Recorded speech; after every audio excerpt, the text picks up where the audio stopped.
sahabat pendidikan, praktisi pendidikan, para pengawas sekolah, kepala sekolah, para guru penggerak ataupun yang lain.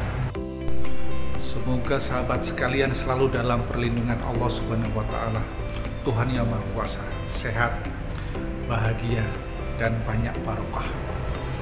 Kali ini saya akan menyampaikan liputan kegiatan upgrading komunitas belajar yang diadakan oleh Balai Besar Guru Penggerak Provinsi Jawa Tengah. Yang pesertanya di dalamnya ada unsur kepala sekolah, ada unsur guru, yang kesemuanya untuk menggerakkan bagaimana komunitas belajar.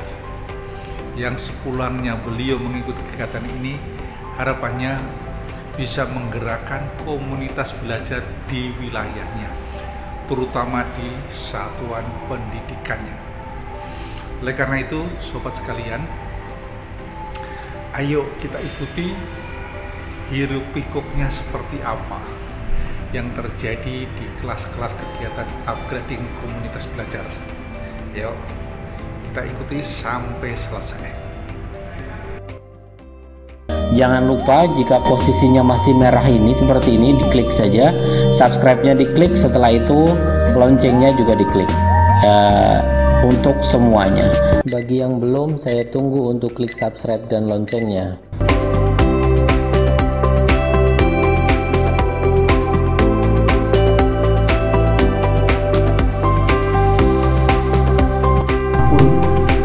Google Workspace namanya, atau dulu namanya Google Suite, itu for education. Itu kan bisa dimanfaatkan, sangat harus dimanfaatkan. Sayang sekali kalau nggak dipakai. Ada Google Drive dan lain sebagainya, ya. Google Drive kan bisa menyimpan walaupun aksi parisan bisa dimasukkan ke situ. Contoh yang paling sederhana personal saja, misalnya saya punya dokumen akte lahir, sertifikat, itu saya scan, saya simpan di Google Drive saya. Saya tidak harus menyarankan dengan Google akun belajar Bapak Ibu, ya, boleh di Gmail, ya, tidak masalah. Mungkin pengennya saya yang private, nggak mau di akun belajar, tapi kan kalau Gmail terbatas, ya, 15 atau 25 ya, kan terbatas. Paling enggak kan Bapak Ibu sudah memanfaatkan hal tersebut, jangan sampai nggak dipakai, sayang sekali gitu. Itu buat worst case, alhamdulillah, misal terjadi kebakaran, banjir, dimakan rayap, dokumen yang kertas itu kita mesti punya backupan. Itu manfaat salah satu, atau kalau mungkin foto, ya, foto-foto suka foto-foto kegiatan daripada memenuhi handphone, bisa diupload di Google Drive, kan di aplikasi bisa diinstal, di handphone bisa diinstal Google Drive, ya, fotonya dipindah. Jadi Berbeda yang mungkin bisa jadi gurunya yang punya karakter yang beda juga. Iya, saya penyampaiannya dari pengalaman disatukan. gayanya mengadakan. Bener Pak, yang difokuskan itu pengalamannya Pak. Iya. Pengalaman belajar itu. Saya silakan diisi di sini. Ya, di sini. Pinter. Silakan diisi. Kalau pembelajaran yang saya nggak bisa gambar gini, diagnostik dulu. Saya wangi kok si Cine. Saya wangi. Bener, iya Pak. Sudah ya, dilaksanakan semuanya, kan ada MGMP di sekolah. Feedbacknya sebenarnya kan ini sudah itu sudah semua. Iya, sudah baik. Tinggal penyampaian. Iya kan, nanti pada beli lagi ya. Masa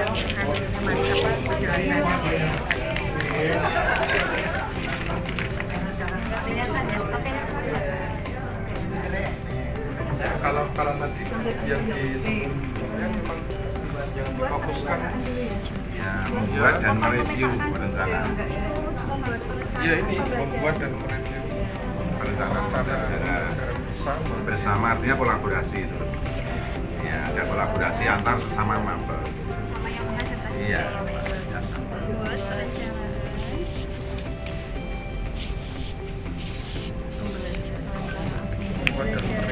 Ada yang merah ya?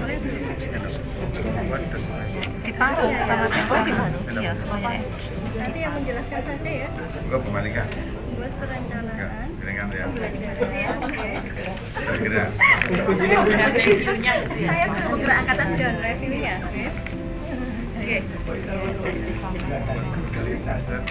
Anak saya. Bersama-sama. Saya PP-nya. Sama. Udah. Sama. Ya, kan gurunya kan beda tuh, maksudnya dua pengasuh yang pandai. Organisasinya kolaborasi. Ya.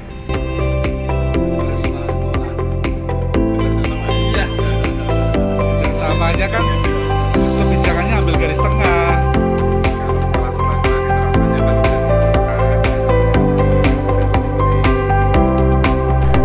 Bapak Ibu, teman-teman semua, dari kelompok kami akan menyampaikan hasil diskusi kami tentang kasus yang ditunjukkan oleh fasilitator, bahwa intinya itu di sini ada anak kembar gitu ya, yang diajar oleh dua guru berbeda. Nah, orang tuanya ingin kedua anaknya ini mendapatkan pengalaman belajar yang sama. Gitu, nggih. Nah, berdasarkan pemikiran kami tadi di diskusi kelompok, maka sebetulnya apa yang dibutuhkan oleh orang tua kedua anak ini itu adalah pengalaman belajar anak, pengalaman belajar yang didapatkan oleh anaknya. Gitu, nggih. Jadi menurut hemat kami apa yang tertulis di kasus itu, langkah-langkahnya itu sudah sangat tepat. Artinya kita tinggal menyempurnakannya aja. Jadi dari pertama kita bisa dari dua guru yang mengajar anak kembar ini, katakanlah kalau di tempat saya misalkan ada 10 kelas, ada 5 kelas diajar satu guru, yang 5 kelas lainnya satu guru yang lain. Anaknya misalkan di 10.5 dan 10.6 misalkan seperti itu. Nah, ini dua guru punya style berbeda, punya cara mengajar yang berbeda, punya kebiasaan yang berbeda, karakter yang berbeda. Nah, supaya mendapatkan pengalaman yang sama, maka yang pertama kedua guru itu bisa membuat dan mereview perencanaan pembelajaran, berkolaborasi bersama berdua itu untuk menentukan perencanaannya seperti apa, untuk kemudian ditentukan, disusunlah solusinya, gitu ya. Perencanaan yang matang antara hasil pembicaraan kedua guru tersebut. Yang kedua adalah membuat asesmen bersama. Jadi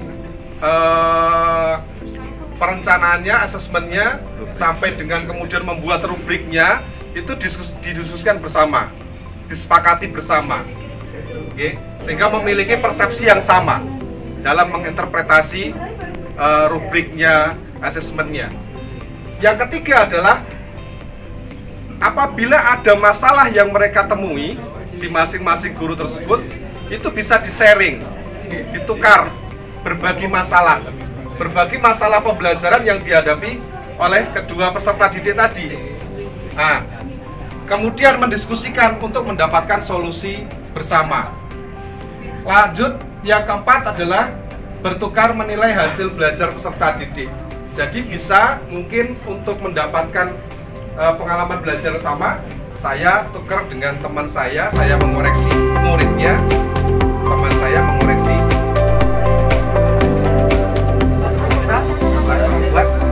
Membuat dan meneliti perencanaan.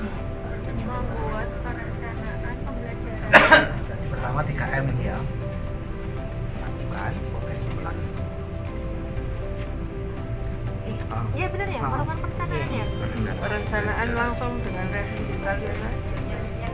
Perencanaan dan review. Kalau sudah semuanya tersebut sosialisasikan kepada guru yang seluruh guru yang mengaku, sehingga mereka punya kesamaan persepsi. Yang keempat, Iya, disosialisasi kan? iya, melakukan sosialisasi.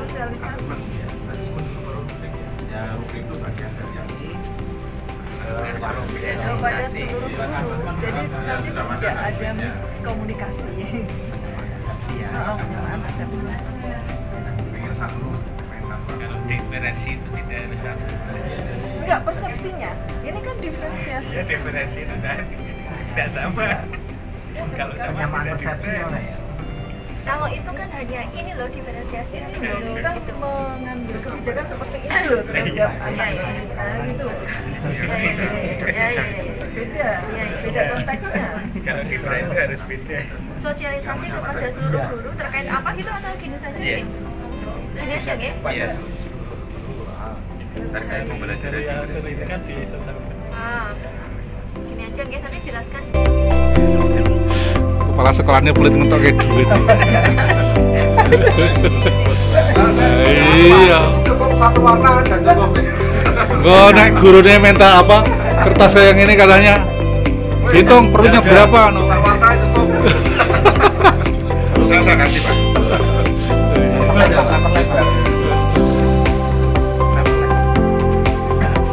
Tapi ya intinya tidak sedemikian rupa ya, karena berbeda-beda itu. Wabarakatuh. Waalaikumsalam. Bapak fasilitator dan bapak-bapak serta ibu-ibu yang saya hormati. Ini kami dari kelompok 2 akan Kelompok 1. Kelompok 1 ya, maaf dari kelompok 1. Mau lupa sebentar aja langsung komentar. Jadi cara guru agar Jangan galak-galak ya. ini kan intinya ada keinginan orang tua yang menghendaki putra kembarnya untuk mendapatkan layanan pendidikan yang sama meskipun mereka diajar oleh guru yang berbeda dan kelas yang berbeda. Jadi pada intinya guru tersebut di awal harus melakukan kolaborasi antara teman sejawat, jadi sesama guru pelajaran tersebut yang melayani pembelajaran kepada siswa kembar tersebut. Ini adalah merupakan diferensiasi dalam pembelajaran serta dalam penilaian atau asesmen. Yang pertama yang kita lakukan adalah melakukan kolaborasi antara dua orang guru tersebut, koordinasi, kemudian menyusun perencanaan seperti tadi yang sudah ditampilkan di slide. Kemudian kita tindak lanjuti karena ini tadi kita diminta menambahkan yang belum ada. Yang pertama melakukan asesmen diagnostik untuk bisa mengetahui kelebihan, kekurangan, serta potensi yang dimiliki oleh kedua siswa tersebut untuk bisa dipetakan dan kemudian kita mengambil langkah-langkah yang harus kita lakukan. Kemudian berikutnya, nah ini langsung kedua, membuat perencanaan dan mereview. Jadi tiap kali kita melakukan langkah-langkah itu kita tidak lupa untuk melakukan refleksi, kemudian melakukan catatan-catatan untuk bisa kita ambil langkah-langkah terbaik yang harus kita lakukan ke depannya. Kemudian tidak lupa kita harus mensosialisasikan kebijakan yang ditempuh ini kepada seluruh guru agar meminimalisir terjadinya miskomunikasi, karena bagaimanapun juga kebijakan yang mungkin dianggap berbeda dari biasanya kalau tidak disosialisasikan kepada seluruh guru nanti akan memicu munculnya miskomunikasi, sehingga kebijakan ini harus disampaikan. Yang berikutnya, melaksanakan kegiatan pembelajaran sesuai dengan rencana awal. Jadi apa yang sudah kita rencanakan itu kita konsisten untuk bisa melaksanakan. Karena ini sudah direncanakan, sudah direview, otomatis ini sudah yang terbaik. Kemudian berikutnya melakukan penilaian selama proses kegiatan pembelajaran atau penilaian formatif. Jadi untuk bisa mengetahui proses pembelajaran yang dilakukan oleh kedua siswa tersebut. Refleksi ini sebenarnya kita lakukan terus-menerus, tidak hanya pada tahapan ini, kemudian kita melakukan umpan balik. Dan yang tidak kalah penting adalah kita melakukan open class. Jadi ada pengamatan antara guru satu dengan guru yang lain bagaimana pembelajaran yang dilakukan di kelas siswa kembar tersebut, sehingga bisa melakukan sharing dan melakukan tindak lanjut ke depannya. Yang terakhir adalah evaluasi. Jadi apa yang sudah kita lakukan, apakah sudah seperti harapan orang tua dan sudah seperti dengan yang sudah kita rencanakan di awal. Kemudian yang terakhir adalah tindak lanjut, bagaimana tindak lanjutnya ke depannya, apakah siswa tersebut itu sudah bisa seperti yang diharapkan oleh orang tuanya atau belum. Kalau belum, maka kita melakukan refleksi dan kita melakukan perubahan-perubahan untuk pembelajaran mereka. Oke, tepuk tangan Ibu sekalian, luar biasa. Karena pendidikan merupakan fondasi peradaban, zaman selalu bergerak dinamis, maka pendidikan harus disesuaikan.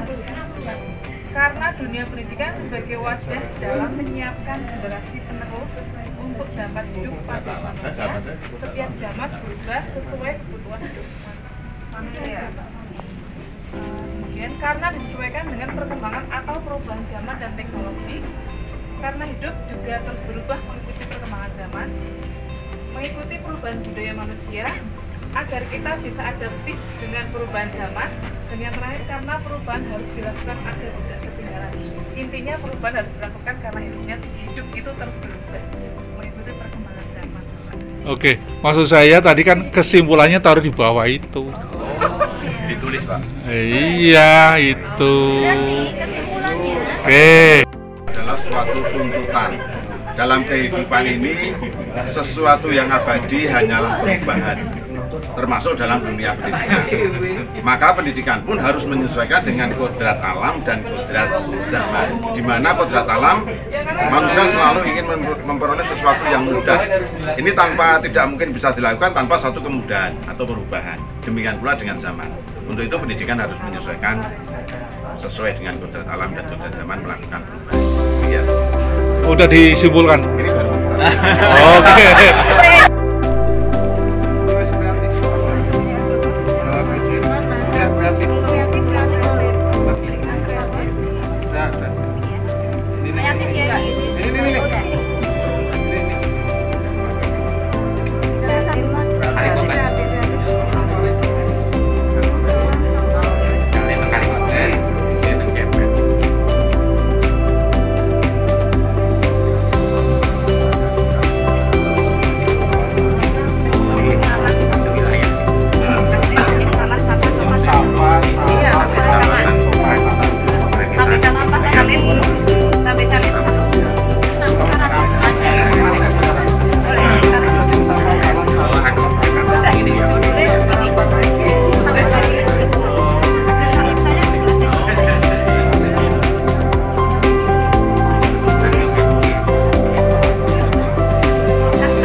Kita baru Pak.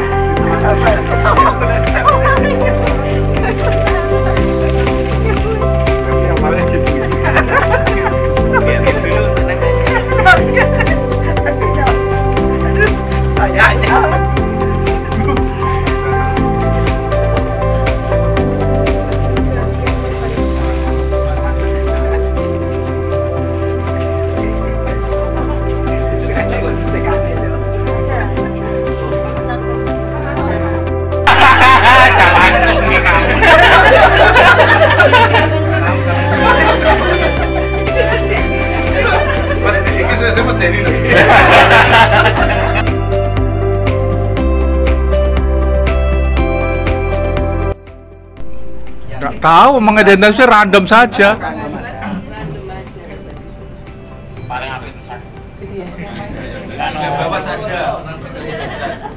Yang telah saya pelajari adalah mengidentifikasi 7 aset modal yang dimiliki oleh komunitas dan cara pemanfaatannya.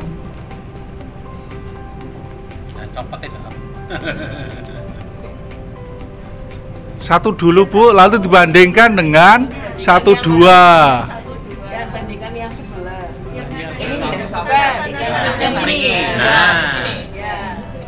Mriki nggih, ini kan 1, 2. Berarti sini dengan sebelahnya begitu. 2 dengan di sebelahnya begitu ya. Bandingan dengan Iya.